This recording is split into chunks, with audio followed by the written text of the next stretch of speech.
Então,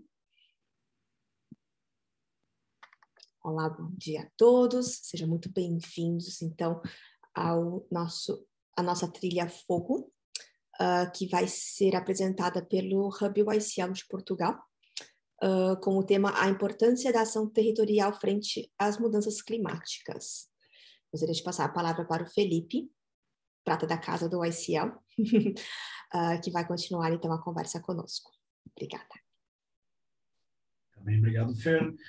Bom dia, pessoal. Boa tarde. Bom dia para quem é de bom dia, boa tarde para quem é de boa tarde. Então, primeiro quero agradecer bastante o convite das organizadoras, né, do DPC, para a gente aqui do Hub de Portugal, para trazer uma fala e fazer um debatezinho e tratar desse assunto. E muito obrigado. Pelo convite, pelo horário e obrigado por toda a organização. A gente sabe que é difícil montar um evento como esse e tentar atender todo o público. Enfim, hoje é um evento global, a gente pode falar, né? Tanto que a gente está aqui do outro lado do Atlântico conversando sobre o tema. Também agradeço a Mariana Marasquim, que participou da nossa formação de líder climático aqui em Carnegie, em Lisboa, e agradeço também ao Ayala, que também participou, e os dois vão ter uma fala para trazer a experiência um pouquinho dessa nossa formação de líderes climáticos que a gente fez aqui. E os outros speakers que a gente convidou, acho que tiveram algum problema e ainda não chegaram, vamos esperar que eles cheguem para poder também trocar essa experiência e trazer toda essa fala. Eu fiz uma breve apresentação para tratar dessa questão, né, que a Fer colocou, para nós trazermos essa discussão do global, dos problemas globais que a gente tem e da situação local que a gente tem para isso. E como exemplo, então, de uma ação que a gente faz nesse pensamento, né, a partir, vamos dizer assim, para atuar num problema global de forma local, a gente vai trazer a vocês a experiência que tivemos com a formação de líderes climáticos que fizemos aqui na freguesia de Carnegie, que é o pessoal que está no Brasil. Imagine que a freguesia é tipo um bairro ou uma subprefeitura que você tem, né? Então, dentro do município, e então fizemos essa ação ali. Mas para isso, então, eu vou compartilhar com vocês uma apresentação trazendo um pouquinho de discussão sobre essa ideia do global e por que a gente pensa no global e no local, e daí eu faço também uma apresentação do que foi essa nossa formação de Carnegie, tá bem? Então, vou compartilhar aqui.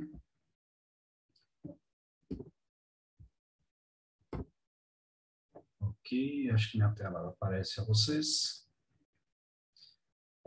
Agora, a parte que me deixa agoniada é que acho que eu não consigo ver vocês quando eu coloco... não consigo.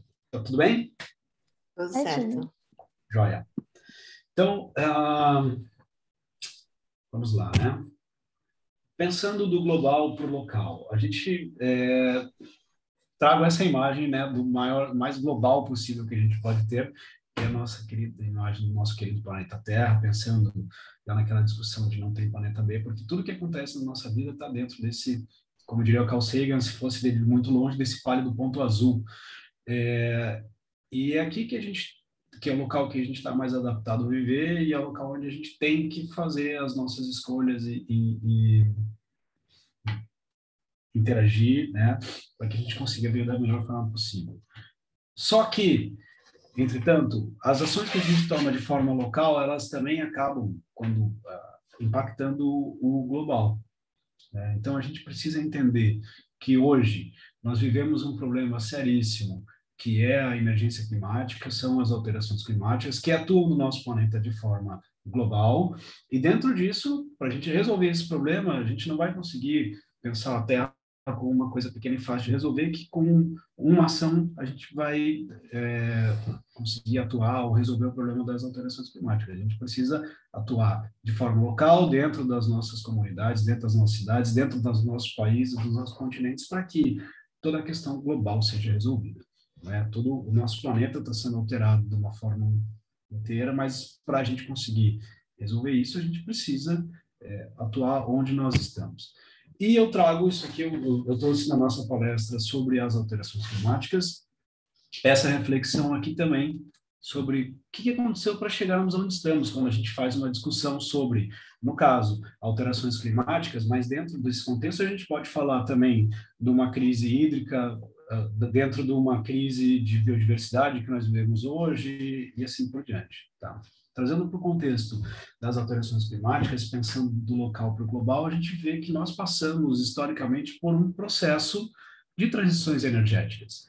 Né? A gente vem lá de forma global e local, né? Primeiro utilizando uma energia que era renovável por meio, por exemplo, da lenha ou energia eólica ou a própria energia hídrica para você fazer funcionar em rodas d'água, né? E isso permitiu que a gente tivesse um certo tipo de desenvolvimento, mas até ali tinha um certo limite, né? E a inventividade humana é muito boa, e com o tempo nós descobrimos novas fontes de energia que nos permitiram, como humanidade, desenvolver inúmeras coisas diferentes, conseguir atingir pontos diferentes e modos produtivos e meios de produção e produtos diferentes que a gente pudesse ter acesso. Então, nós saímos de um momento muito local da utilização da energia, né, e com os impactos dessa energia também sendo utilizada de forma bem local e que é essa primeira coluna aqui, e nós seguimos para um momento em que nós descobrimos o potencial do carvão mineral, por exemplo. Então, a gente agora não precisava mais estar num lugar para utilizar energia, porque a gente pegava uma pedrinha dessas aqui, isso aqui nada mais é do que uma energia concentrada que eu posso levar para qualquer lugar. Então, tiro daqui, levo para outro lugar e consigo desenvolver coisas em outros lugares. E isso permitiu que a gente desenvolvesse, por exemplo, formas de transportes mais eficientes, até como por meio de ferrovias ou os navios a vapor e geração de energia a partir disso, né? E fez com que a gente chegasse ou tivesse inúmeras facilidades na vida, também de uma forma geral para a humanidade. Entretanto, a partir desse momento que nós damos esse passo, nós saímos de impactos que são muito locais para a geração de energia, a gente aqui começa já a ter uma influência mais global, com toda a energia que a gente está gerando para todo o conforto que a gente precisava ou acabou desenvolvendo. Por quê? Porque a queima desses combustíveis aqui, dessa pedrinha que é o nosso carvão mineral, ela se acumula na atmosfera, ela não fica parada em apenas um local. Então, nós temos uma alteração aqui que já passa a ser global, né, a partir disso. E a nossa inventividade, né, como ser humano, é muito boa. Descobrimos aqui um outro potencial de energia, que é agora com o petróleo, a partir do seu refino, também nos permitiu que fizéssemos inúmeras coisas novas, desenvolvêssemos outras tecnologias e nos permitisse que a gente tivesse outras facilidades na nossa vida também. E da mesma forma com o carvão, essas questões relacionadas ao petróleo também, além de impactos locais, começaram ou se acumularam e fazem hoje com que a gente tenha um impacto global com o uso dessas energias, ou a partir do uso, né, desses combustíveis para geração de energia. A concentração de carbono na atmosfera por meio do uso de combustível fóssil. Na sequência disso, a gente, então, percebe que o impacto hoje está sendo globalmente, está ocorrendo de forma global muito intensa, e trazendo prejuízos e preocupações para a sociedade em geral. Então, a gente vive um novo momento também de transição energética agora, né? Na busca de quê? Que a gente use novamente as energias renováveis, para quê? Para atender às nossas demandas como sociedade, porque percebemos hoje que o uso dessas energias trouxeram complicações muito grandes também, além das facilidades que trouxeram para a nossa sociedade, né? Então, é importante percebermos isso, né? Que nós temos hoje de uso de energia, mesmo que cause um impacto local, ele gera um constrangimento, uma problemática global que acaba nos atingindo onde nós moramos. E para resolvermos isso, a gente precisa atuar onde nós moramos também, porque falar que vamos atuar de forma global não é viável. Dentro disso, eu trago esse gráfico para vocês nessa contextualização, trazendo os 10 maiores emissores de gás de efeito estufa no mundo, né? Eu vou trazer a discussão para a realidade portuguesa, porque aqui que nós estamos. Então, quando eu trouxer o próximo gráfico, mas para entender, esses são os 10 países, vamos dizer assim, que globalmente, né, são os 10 maiores emissores do mundo, que atuam de forma mais incisiva para a geração de gás de efeito estufa no mundo, tá? Dentro disso, como o público brasileiro é muito forte, a gente tem aqui um título muito ruim também, se a gente for pensar no Brasil, que está no top 10, né? E aqui percebemos que cada país ele tem uma forma diferente ou uma responsabilidade diferente na geração desse gás do efeito estufa, tá? Então, se a gente for pensar localmente, um dos países que vai estar aqui gerando muito pouco, ele tem pouquíssima responsabilidade na geração, mas ele está inserido num contexto global em que, né, você tem assim, uma grande geração, principalmente nesse top 10 aqui. Outra questão importante da gente colocar, por exemplo, nós temos aqui a China como um maior gerador de gás de efeito estufa do mundo, com muito dessa emissão relacionada à produção de bens de consumo, mas a gente percebe que esses bens de consumo que são produzidos na China não são consumidos, né, na sua totalidade pela população chinesa também. Então a gente percebe que existe aqui uma externalização do que está sendo da produção de gás de efeito estufa, né, uma vez que o mundo hoje tem como um grande parque fabril o território chinês. Então a gente, de certa forma, está gerando gás de efeito estufa lá na China, né, a partir do nosso consumo em outros locais do mundo, né? Mas então, globalmente, a gente percebe como é que está essa distribuição aqui dos gases de efeito estufa ou da emissão e geração de gás de efeito estufa. Se a gente for colocar no caso de Portugal, trazendo para a nossa realidade daqui, nós temos essa configuração, né, de quais são as fontes de emissão de gás de efeito estufa em Portugal. Então, a gente tem, no caso aqui do país, quase 30% relacionado à transformação de energia, a indústria de transformação, produção de energia, né? A indústria e, muito importante perceber aqui, o transporte. E essa realidade aqui eu trago pelo seguinte, porque cada país ele vai ter uma fonte diferente, de acordo com a sua organização política, econômica, ele vai ter uma fonte de gás de efeito estufa diferente. Então, isso está relacionado com essa questão também do global e do local. Eu só acho que me travou aqui a minha apresentação. Então, de certa forma, quando a gente coloca assim, então, por exemplo, né, a emissão de gás de efeito estufa torna-se um problema global, porque esse dióxido de carbono, esse carbono vai para a atmosfera e ele não acaba atingindo, com o aquecimento do planeta e com as alterações climáticas, um ponto específico. Mas a atuação para que se resolva o problema em termos de adaptação ou mitigação é um assunto que tem que ser tratado localmente.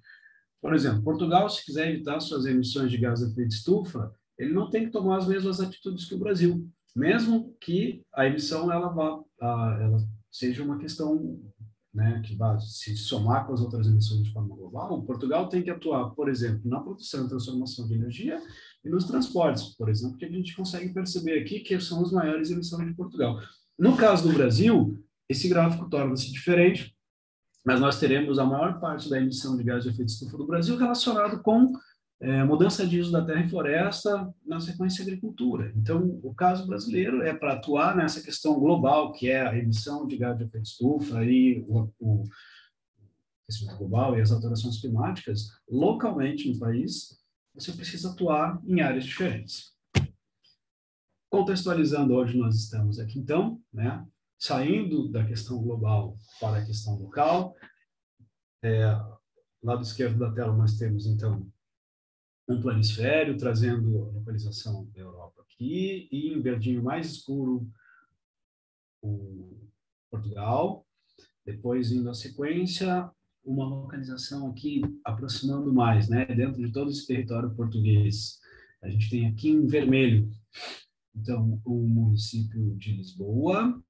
E para a nossa ação da formação de líderes climáticos em Carnide, nós temos aqui, então, o município de Lisboa, com as suas freguesias, e em vermelho aqui, né, o município de Lisboa, em vermelho nós temos, então, a freguesia de Carnide, que foi onde nós fizemos nossa formação de líderes climáticos.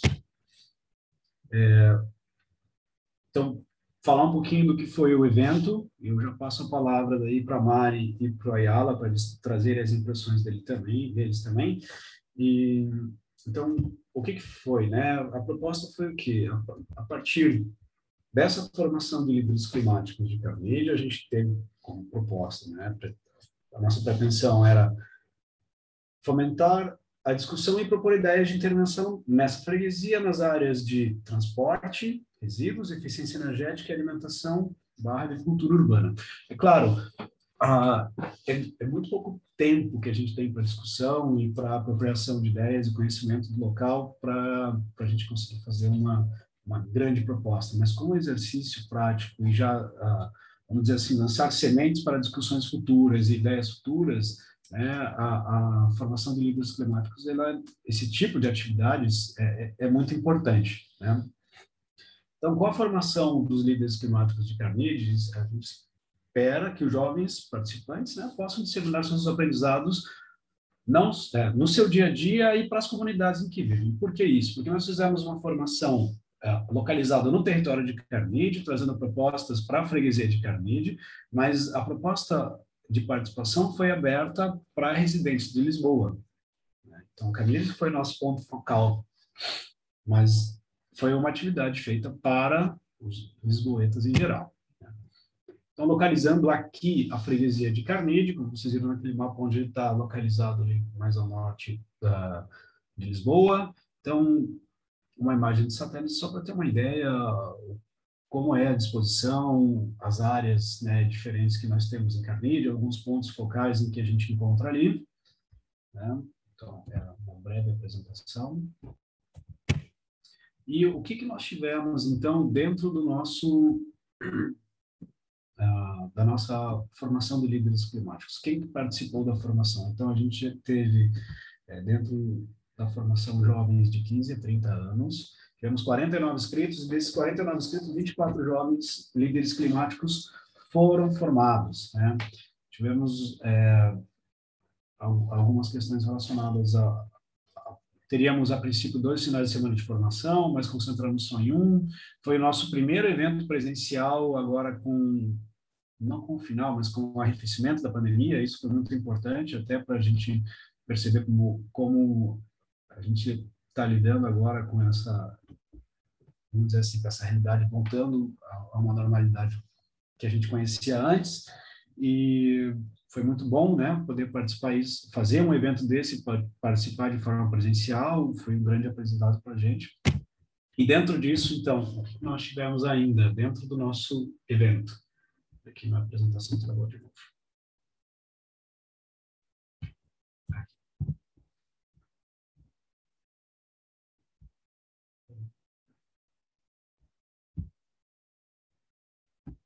Como atividades realizadas? Tivemos, então, 4 horas de treinamento online, que foi o nosso primeiro dia, e 12 horas de atividades presenciais, divididas em um final de semana, que foi um final de semana de imersão.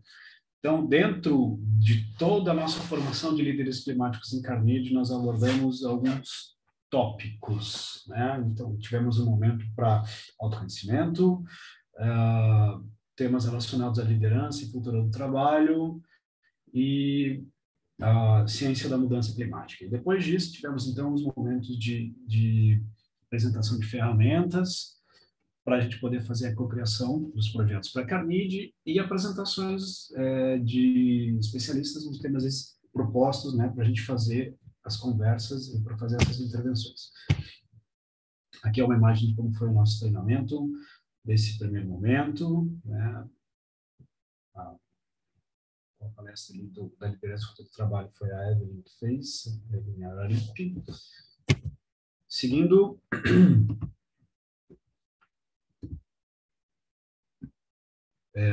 então tivemos as rodadas de apresentação dos casos práticos, né, em termos de relevância social e ambiental, relacionados ao transporte, aos resíduos, a eficiência energética, agricultura urbana e alimentação.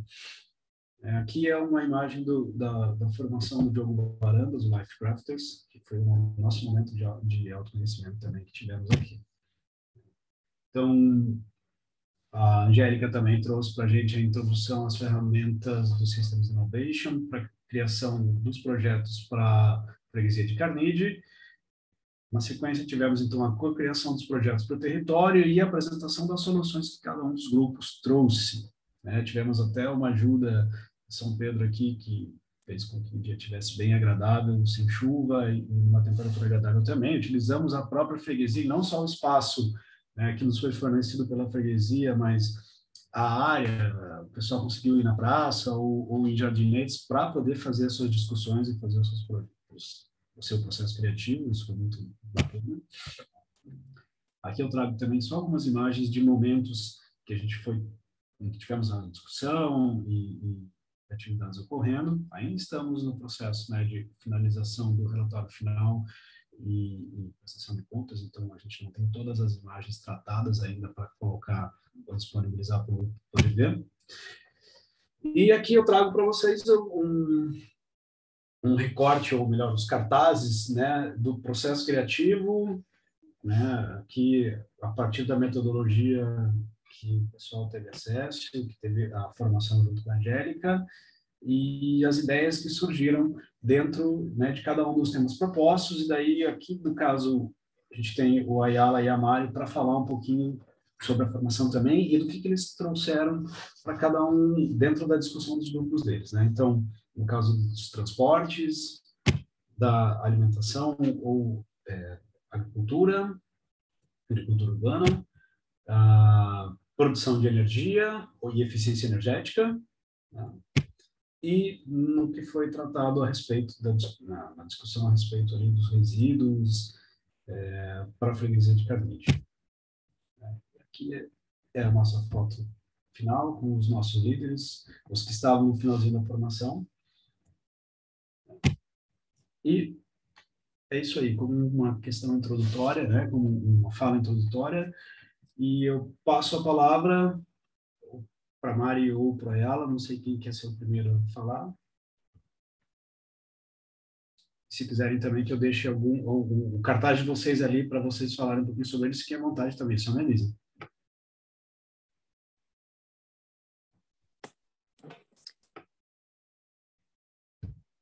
Bem, acho que começo eu.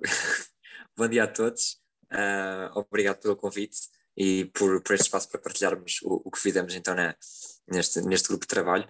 Como o Filipe disse, nós estivemos a trabalhar sobre a freguesia de Carnide, num projeto mais ligado aos transportes, e uma coisa que já existe em Lisboa e noutros distritos de Portugal são as ciclovias. Portugal está a apostar muito na questão do transporte mais sustentável, a cada vez menos deixar o carro em casa e a apostar muito nos transportes públicos e nas bicicletas. Então nós tentámos trazer isso também para o nosso bairro, para Carnide. Para isso criámos este projeto que era a ciclovia Azul Choque, já não me lembro bem do nome, mas as ciclovias normalmente são verdes ou possivelmente vermelhas, e aqui o Azul Choque seria para mesmo chocar e marcar a presença de algo inovador no bairro e dar que falar para as outras pessoas comentarem sobre esta criação da ciclovia. E qual é que seria o objetivo de termos uma ciclovia no bairro?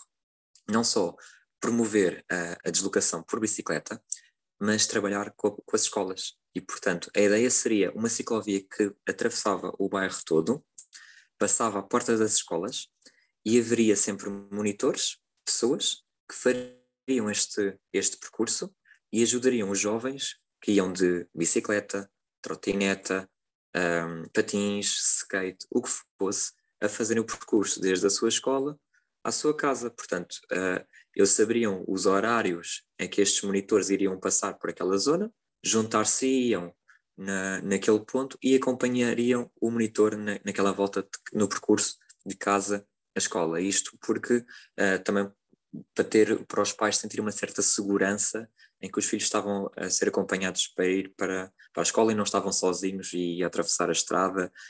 Pronto.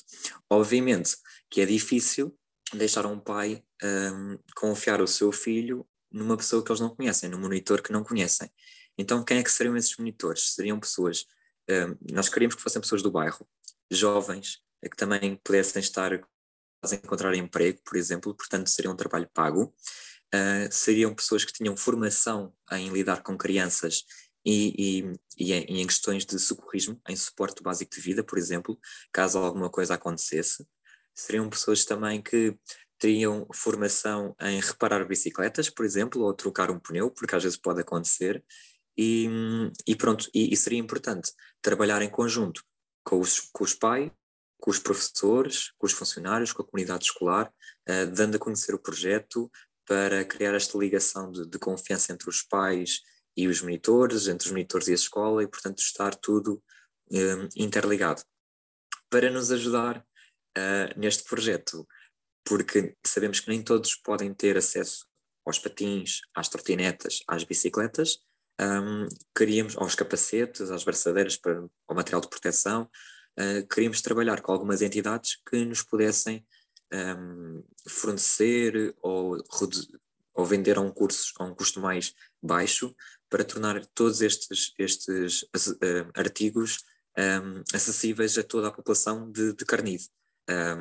E talvez criar também balneários na escola, se não houvessem balneários para as pessoas que vêm suadas poderem tomar banho antes de irem para as aulas, cacifos para eles colocarem os capacetes, o seu material de proteção, as chaves dos cadeados, qualquer coisa assim. E foi este, no fundo, o projeto que nós, em grupo, decidimos criar e apresentar, que achamos que seria uma boa aposta para trabalhar a parte social, a parte dos jovens que muitas vezes têm dificuldade em encontrar emprego, com um emprego assim part-time, e para juntar também a comunidade escolar, alunos, professores, pais, para eles conhecerem melhor e promover este movimento mais sustentável, deixando o carro em casa, reduzindo o barulho da cidade, reduzindo a poluição, e foi isto. Não sei se querem acrescentar alguma coisa disso tudo. Perdão, meu vídeo estava desligado aqui. Eu acho que muito bom. Se tiver dúvida, a gente abre para o finalzinho o pessoal perguntar, ela. Mas eu acho que você conseguiu resumir bem o que foi a proposta de vocês. Muito bacana. Eu vou passar a palavra a Mari, e depois a gente abre para comentários e perguntas para o pessoal fazer, tudo bem? Mari. Olá, boa tarde. Eu não conseguia ligar o microfone porque é a primeira vez que uso o Zoom no telefone, nunca usei, então estava aqui com dificuldades. Portanto, boa tarde. O meu grupo vai falar sobre a eficiência energética. A gente tinha que criar, então, uma solução para melhorar a eficiência energética em algum setor da freguesia. E como tínhamos ali 3 meninas que vivem na freguesia e que estudaram no bairro, que é a freguesia e bairro, né? É a mesma coisa. Elas disseram e tiveram a reclamar muito acerca da falta de condições nas escolas a nível de isolamento térmico, de não se conseguir ter, por exemplo, no verão é sempre muito calor e não se pode ligar o ar-condicionado, no inverno é sempre muito frio e não se pode ligar o ar-condicionado porque não há dinheiro para conseguir bancar os gastos das contas de eletricidade, e então há muito, e a infraestrutura das escolas também não é lá muito boa. Portanto, tivemos a pensar, bom, vamos aqui tentar instalar placas de energia solar nas escolas, só que não é simplesmente pegar nas placas e instalar, nós precisamos de recursos, e então chegamos também a um outro ponto crítico da freguesia, que é não ter, assim, muito envolvimento no comércio local, ou seja, as pessoas não costumam se utilizar do comércio que tem disponível mesmo ali, portanto, vão sempre a outros sítios, a outros lugares. E então pensamos em criar um cartão ou então algum método em que estimulasse as pessoas a comprarem nos comerciantes locais, a estarem gastando dinheiro na freguesia para investir dinheiro para a freguesia e conseguir tirar uma pequena porcentagem desse valor para um fundo de investimento da junta de freguesia. Pronto. tendo esse dinheiro, conseguindo ter esse dinheiro acumulado, então sim instalaria-se as placas de energia solar em alguma escola, piloto, para ver se funcionava, né? E depois, com aquilo que fosse economizado na energia, na conta da eletricidade, seria revertido para melhorar a infraestrutura da própria escola. Portanto, seria um ciclo que se fecha, né? A gente vai ter pessoas indo no comércio local, e para incentivar essas pessoas, o que é que poderia ser criado? Descontos depois, sei lá, da 10ª compra, ou então ofertas e descontos em datas festivas, enfim, fazer com que as pessoas voltassem a consumir naquele local, e depois alguma oferta para os comerciantes também quererem aderir, né? Porque os comerciantes precisam também participar. Que seria, apesar de eles perderem talvez 1% daquilo que eles lucrariam, eles teriam muito mais pessoas comprando naquela zona. E depois, se com um projeto muito bem feito também aqui, pensamos, olha, talvez a gente consiga ter também algum fundo de investimento europeu, né? E conseguimos já pular algumas etapas, mas com esse dinheiro que se economiza nas escolas, conseguir também reverter para melhorar os espaços de convívio da junta, os parques, os jardins, enfim, e até mesmo os próprios comerciantes ali na zona deles, criar talvez pinturas, pintar as paredes e os prédios antigos para que seja atrativo a nível de turistas, né? Porque é um bairro, é uma freguesia em Portugal que não há assim muito turista, que não há assim muita coisa para se ver, né? Mas se nós tivéssemos aqui ruas diferentes, criar coisas, também conseguiríamos atrair os turistas para o comércio local. Então seria fechar o ciclo, basicamente, e conseguir acabar com tantas emissões de gases de efeito estufa por causa da nossa energia, que agora, se bem que agora já não está tão mal Portugal, tivemos aqui boas notícias nessa semana, de que vamos ter muito mais fontes limpas agora, mas pronto, o objetivo é fazer com que a escola possa produzir a sua própria energia com o sol, e Portugal tem muito sol, apesar de ser um país europeu, então eu acho que era basicamente isso, não sei se faltou alguma coisa também, mas era mais esse o objetivo, usar a energia mais barata que existe, que é a placa solar.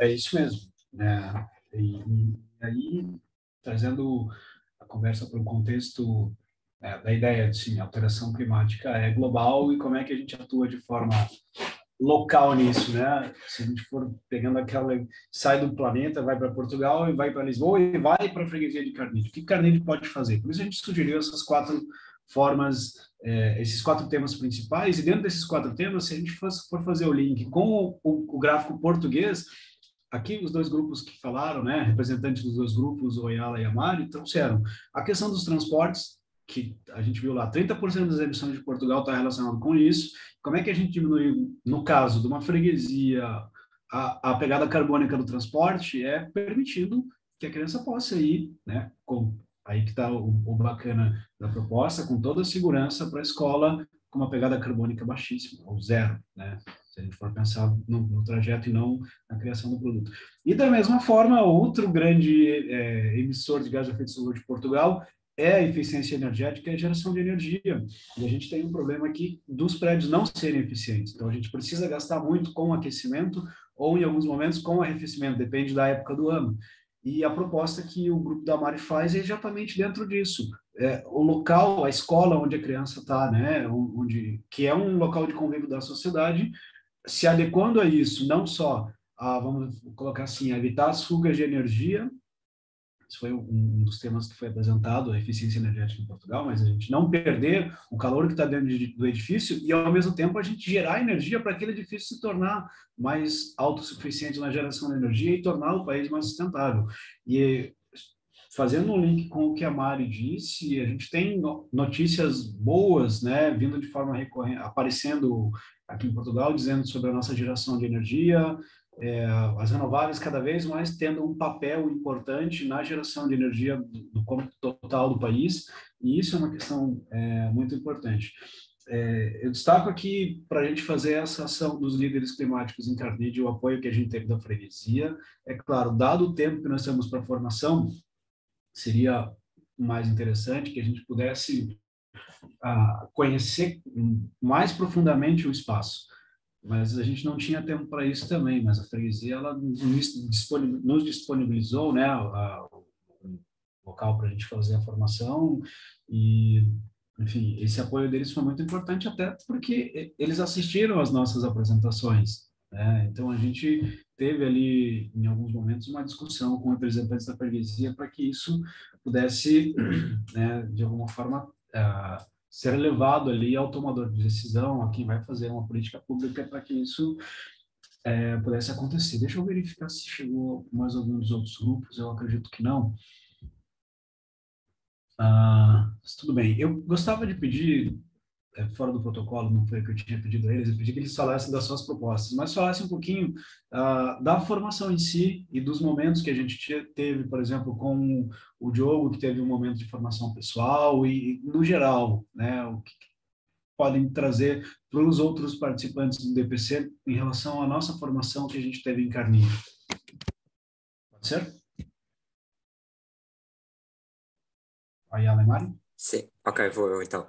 Eu não tive presente na primeira parte da formação, portanto eu perdi algumas intervenções, eu só estive, a formação foram 2 dias, eu só estive no segundo dia. No segundo dia foi-nos apresentados vários tópicos, como o Filipe referiu, que abordam grandes problemas, não é? A questão dos transportes, a questão energética, a questão do desperdício alimentar e a questão do tratamento de resíduos são grandes problemas. E acho que é importante para quem não está dentro do assunto abrir assim os olhos e perceber realmente que o problema existe e que precisamos de abordar e tratar e resolver, e quem está dentro do assunto ficar a conhecer pessoas que sabem mais da temática, que trabalham diretamente com a temática e, portanto, perceber outros pontos de vista, aproveitar para colocar algumas dúvidas e na tentativa de ser esclarecido, e também com essa informação sentirmos empoderados a fazer alguma coisa, a falar com a pessoa certa, a mudar qualquer coisa, porque é o que o Filipe estava a dizer, nós trabalhamos a nível local sabendo que isto tem implicações a nível global, porque é uma bandeira, é um chamariz a dizer isto é possível, já se fez naquele bairro, vamos tentar na minha região. Se faz naquela região, vamos tentar naquele país, no nosso país. E depois há alguém que diz, olha, se naquele país se faz, eu vou tentar fazer também no meu. E, portanto, isto é uma coisa que é escalável. E portanto, abordar estes temas, os grandes temas, é super importante, tanto para aquelas pessoas que nunca ouviram falar, como para aqueles que já sabem um bocadinho mais sobre o tema. E depois dessas apresentações tivemos um momento em que podemos trabalhar em grupo, e essa também é outra oportunidade que nós temos para discutir ideias, para dizer, não, eu já trabalhei aqui, eu já tentei isto não funciona de todo, ou, olha, isto é muito boa ideia, vamos tentar desta maneira, e depois chegar aqui a um consenso. Se calhar eu tenho uma ideia que eu acho que é super boa, e alguém me diz, não, isso não resulta, mas este assim que tu falaste, da tua ideia toda, isto é capaz de resultar, vamos tentar pegar nisto e dar-lhe aqui a volta e fazer uma coisa nova. E portanto a discussão é muito boa, e não há certo nem errado, há só dizer para fora, dar ideias, pôr tudo sobre a mesa, e depois jogamos com tudo e ver o que é que podemos resolver, que projetos novos podemos criar, e tudo é válido. Vamos sonhando e depois vamos tentando pôr em prática. Mas foi isso, a formação foi boa nesse sentido, para conhecer os problemas e tentar juntos arranjar soluções e conhecer também pessoas do bairro, apesar de ser aberto à região, não é? A todos. Foi bom para conhecer pessoas do bairro, porque a maior parte das pessoas que lá estavam na formação eram do bairro e, portanto, este espírito de comunidade, de passar na rua e se calhar até agora reconhecer uma pessoa que eu não conhecia antes, é melhor.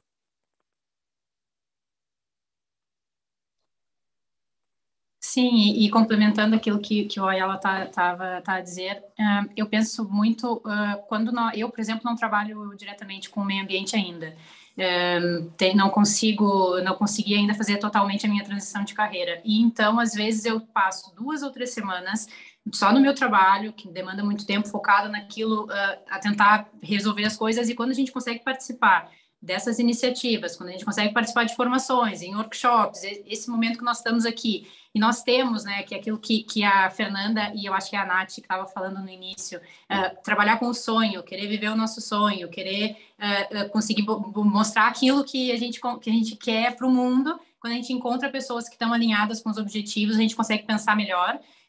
Eu já tenho imensos e diversos cursos e muitas das vezes eu não consigo colocar o meu posicionamento, mostrar o meu posicionamento, mostrar aquilo que eu conheço por não trabalhar, por não atuar todos os dias naquilo, e acabo às vezes por pensar, mas já tem tanta gente fazendo, eu não vou ser só mais uma, ou então, será que eu vou conseguir mostrar o meu trabalho da melhor forma? E quando a gente se conecta com pessoas que têm o mesmo interesse, o mesmo objetivo, aí a gente vê que não, a semana seguinte do curso já é outra semana, é completamente diferente da semana anterior, já está inspirado, já começa a criar coisa, já começa a conhecer gente. Então, assim, esses eventos, e apesar, né, e principalmente porque tem o conhecimento envolvido, mas para além do conhecimento envolvido, tem muito isso. O networking é fantástico para te estimular a continuar, porque às vezes a gente está sozinho e a gente não vai fazer nada, né? Então, eu acho que esse evento foi muito interessante para a gente conseguir colocar ideias, mas também foi muito legal para conhecer mais pessoas e também estar conectado uns com os outros. Da minha parte, eu acho que foi o que mais valeu ainda, foi isso. Boa. Inclusive, eu até marquei no meu papelzinho aqui, eu disponibilizei a vocês ali os arrobas, tanto do Instagram do Ayala e da Mari, que tem as suas ações e divulgam as suas ações ali, né, relacionadas à educação ambiental, ou a parte de sustentabilidade. E também, não posso deixar de dizer que os dois se encontram na nossa plataforma do ICL. Tá? Então, vamos utilizar lá o recurso para trocar uma ideia e para né, como a Mari falou, eu e ela também, a gente agora está fazendo essa rede toda aí para que a gente possa fazer as atividades juntos, para que a gente possa crescer junto, a gente possa seguir juntos e se fortalecer em tudo isso que a gente está fazendo. Fer, eu abro para o pessoal a mais que esteja aqui também, para que queira fazer, se caso queira fazer perguntas, né, para a gente, principalmente, eu acho para ela e para a Mari que participaram da formação, e, enfim, ficar aberto aí o espaço. Obrigada, Fê. Acho que fica, então, o convite para todo mundo. Nós temos aproximadamente 20 pessoas aqui conosco. Enfim, para quem chegou um pouco mais tarde, eu vou só, então, assim, repassar rapidamente. O tópico de hoje, então, é sobre ações... sobre mudanças climáticas no nível local. Eu acho que é um dos grandes desafios que nós temos hoje na área de mudanças climáticas, é conseguir trazer para frente, né? E na vida prática de todos nós. O Felipe, então, é nosso coordenador do Hub em Portugal. Ele trouxe uma experiência muito legal sobre uma formação de líderes climáticos que aconteceu em Carnegie. Então, acho que ele não pode ser mais local possível, né? Porque nós escolhemos não só enfim, né, não só uma cidade, mas nós escolhemos um bairro também. Nós tivemos como preferência pessoas que moram ou trabalham, né, e como ela mencionou, que pessoas que, enfim, fazem trocas.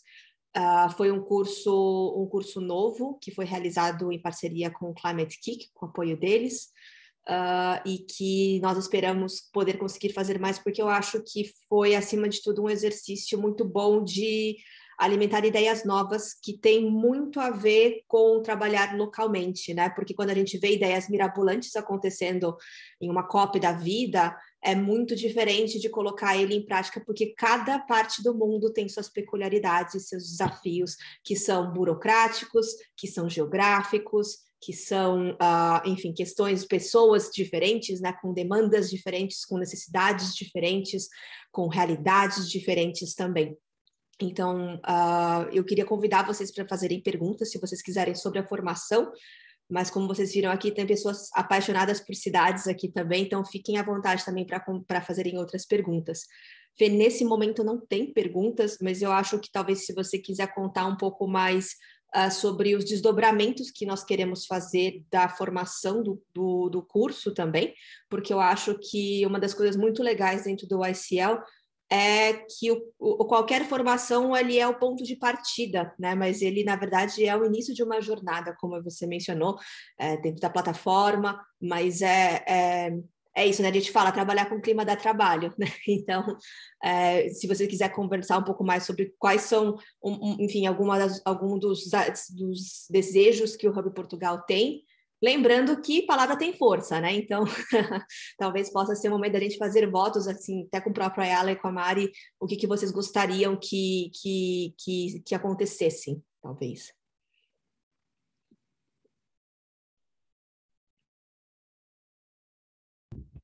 Ok, ok. Bom, eu posso dizer que esse já não é um evento, ou o Ayala e a Mari aqui já é um movimento pós-formação, né? Foi muito legal, vou contar a história, né? Eu conheci a Mari a partir da mentoria do ICL. Acho que a Mari ganhou a mentoria, a gente teve conversa, e daí foi bacana, porque ela está aqui em Portugal, eu estou em Portugal, e tudo isso daí, né? Teve a formação, mandei mensagem para ela, e, pô, legal pra caramba. Então, já é um resultado de um processo aí, desse conhecimento que a gente vai tendo.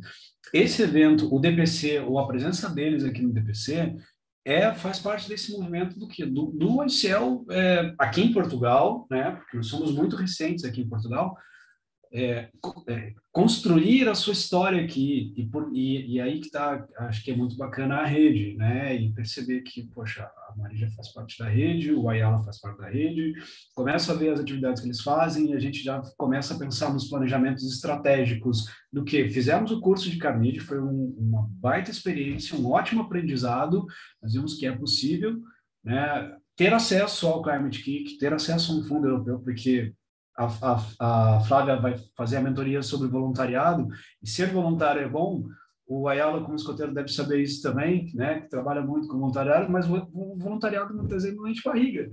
E a gente precisa ter um reconhecimento, a Mari falou da transição de carreira, a gente precisa fazer uma transição de carreira que pague nossas contas, é importante isso. Mas é esse perceber assim, então fizemos esse primeiro trabalho ali, a gente aprendeu bastante com isso, né? Fizemos para Carnegie. Eu sempre convido todo mundo para vir à Costa da Caparica, que eu moro do outro lado do Tejo, eu não moro em Lisboa, eu moro em Almada. Então, respondendo a pergunta da Nath, nossa ideia é que a partir desse primeiro momento que fizemos esse curso de formação em Carnegie, que a gente replique em outros lugares, em outras freguesias, em outros municípios, e não só isso, para outros públicos. Nós trouxemos 4 temas principais para a discussão, mas da mesma forma que todo mundo é um profissional do clima, qualquer tema está relacionado com o clima, eu clima / sustentabilidade. Né? O momento que vivemos no planeta hoje não é só vamos trabalhar com o clima, vamos fazer um mundo melhor. E isso, o clima está dentro desse guarda-chuva, a gente pode usar ele também como foco principal. Mas a ideia é, esse curso, essa formação, nós sabemos que conseguimos fazer. Né? Porque nós já fizemos uma, com todas as questões envolvidas das dificuldades, nós aprendemos muito com isso. Né? E hoje, por exemplo, a partir dessa primeira formação, nós sabemos que chamar a Mari para falar sobre a expertise dela, não só da formação, mas do conhecimento que ela tem, para trazer um momento de fala dela ali também. A gente pode chamar o Ayala para falar do que ele conhece e do que ele faz também, para que ele seja não o participante que está na plateia da formação, mas para que ele esteja ali em cima do palco para formar isso com a gente, né? Eu vejo que o ICL tem isso que é muito bom, da gente construir as coisas juntos. Mas nós estamos num momento de estruturação aqui ainda, né? Eu agradeço muito a Fer pela ação. Ninguém viu, tá? O que a Fer fez para a formação de líderes climáticos em Carnegie, né? Ela ficou nos bastidores, ajudando bastante na parte de marketing, divulgação e partes burocráticas. Agradeço muito a Evelyn e o André também, e todos os que participaram, mas, como eu disse, foi um aprendizado. A gente precisa de braço para poder fazer tudo isso. Mas mais ações como essas, com certeza, estão dentro da nossa ideia para o ano que vem. Mas não só isso, né? Inclusive, convido o Ayala e a Mari também, caso tenham ideias e queiram desenvolver alguma coisa, contem conosco do ICL Portugal como parceiros, né? Porque a gente está aqui para fazer essa construção junto. E cada um coloca a sua mais-valia em cima da mesa ali e a gente vai conseguindo, a partir disso, perceber, vocês são bons em fazer isso aqui também, podem ajudar, porque minha ideia é fazer isso aqui também, e vamos construindo. Deixa eu ver, tem mais uma coisa no chat aqui. Então, a gente pretende replicar isso para outros bairros e para outros municípios, enfim, para onde for necessário. Nath, pode dizer, por favor.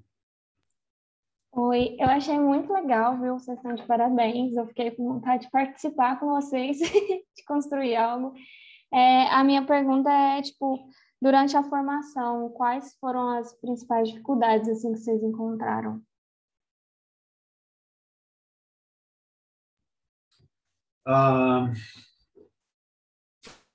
Foi um processo muito corrido esse edital que a gente conseguiu o Time Kick. Então, era um edital tipo de setembro para prestar contas em novembro. Então, foi pau, assim. Então, a gente teve a primeira dificuldade que normalmente se tem é escrever o projeto, né? E é uma realidade diferente, porque é um projeto para um fundo europeu, não é? Enfim, e cada vamos dizer assim, agência financiadora tem as suas peculiaridades para escrever. A gente conseguiu um parceiro aqui, que foi o Rui, agradeço ao Rui também, né? Foi muito bacana para ajudar a fazer o projeto, mas assim, começamos com a dificuldade do projeto, mas escrevemos e fizemos. Nós tivemos uma dificuldade em arranjar o local, e acho que a principal dificuldade foi em atingir o público português.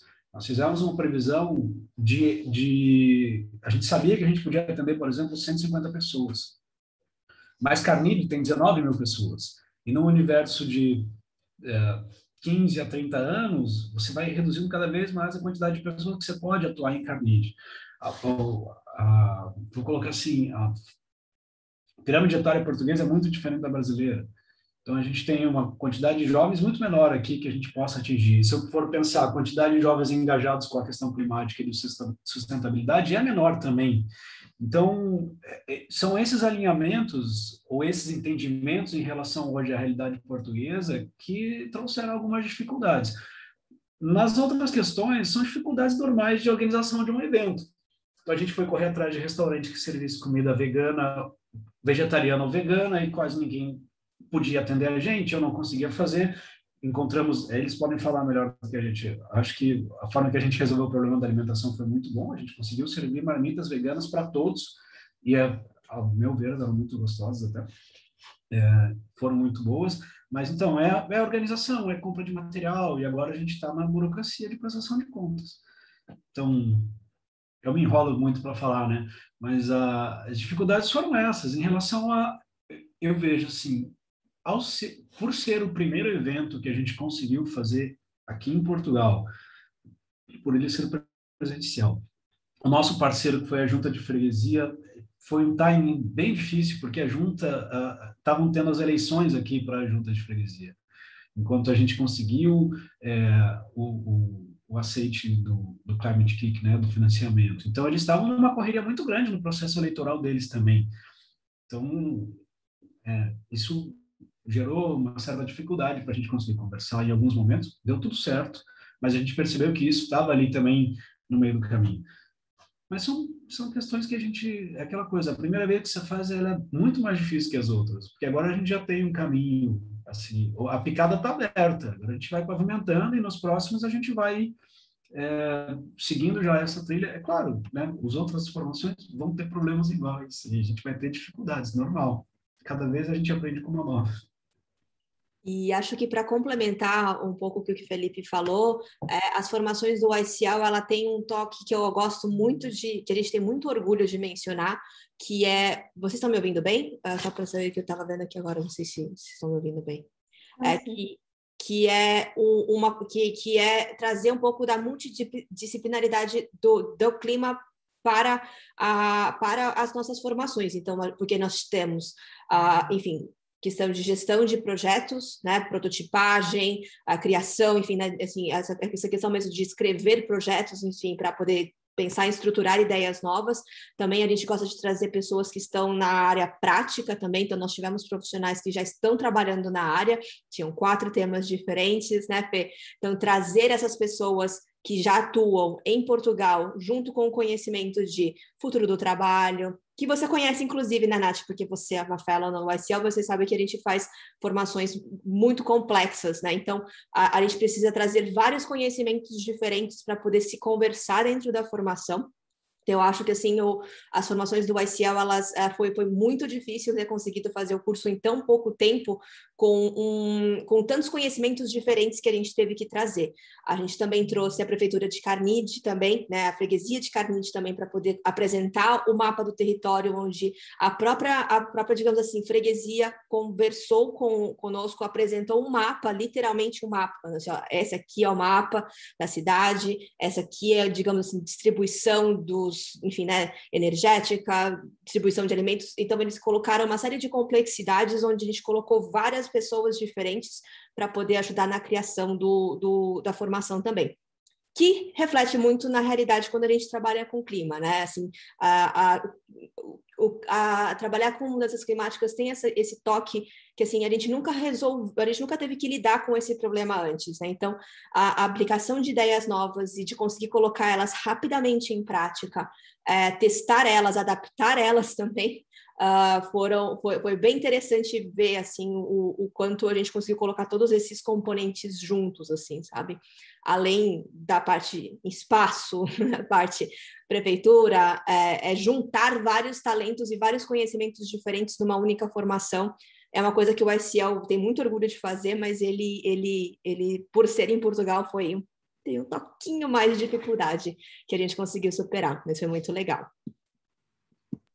Legal, é interessante, eu perguntei isso até para fazer um link, que eu trabalhei com a elaboração de planos diretores aqui no sul de Minas, de 3 municípios. E eu me identifiquei com essa questão que o Felipe trouxe do público ir reduzindo, né? E aí tem que gerar um engajamento, né? Porque aqui a gente fazia as audiências públicas graças a Deus eu trabalhei num núcleo dentro da universidade que tinha muito essa preocupação de levar a resiliência para as cidades, né? A sustentabilidade. E aí a gente tinha essa dificuldade de atingir as pessoas, assim, sabe? E principalmente jovens. Quando a gente tinha audiências públicas mais lotadas, não tinha muitos jovens, assim. E eu acho que esse tipo de formação preenche muito bem essa lacuna, sabe? Vocês falam que vocês que iam reduzindo o número de jovens, enfim, né? Portugal, e reduz lá para a freguesia, e reduz os jovens, e aí reduz os jovens interessados, mas eu acho que esse pouquinho de jovens interessados, eles vão virar luzinhas que vão iluminar outros jovens por ali, né? E aí a gente vai construindo um negócio que acaba do local, vai para o global, né? Que é o objetivo. E muito legal, gente. Fico muito feliz de conhecer, assim, a galera fazendo vários trabalhos que realmente vão gerar um impacto positivo. Vocês são de parabéns. Obrigadíssima, Nath. Bom, muito obrigada a todo mundo pela atenção e por ter conferido com a gente. Eu vou terminar a gravação agora. E, Nath, se você não se importar,